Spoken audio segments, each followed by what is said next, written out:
Pengurus Cabang Olahraga Arum Jeram Kabupaten Bogor terus mengintensifkan pola pembinaan kepada para atletnya yang tengah dipersiapkan untuk Porprov Jabar 2022.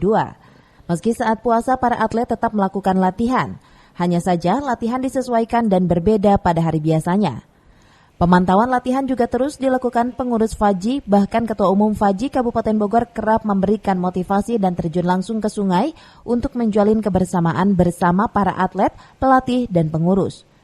Mungkin sebelum kita beberapa hari lagi akan melaksanakan Idul Fitri, saya secara pribadi dan kelembagaan pengurus FAJI memohon maaf apabila ada kata-kata yang salah atau perbuatan yang salah.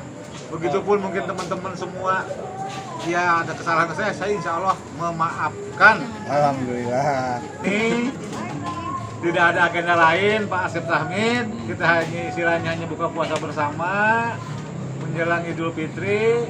Tapi mungkin teman-teman ada tambahan yang lain, kami persilakan. Kurang lebihnya mohon maaf. Billahi taufiq wal hidayah.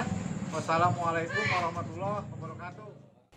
Dari Kabupaten Bogor, Cevi Suryadi melaporkan.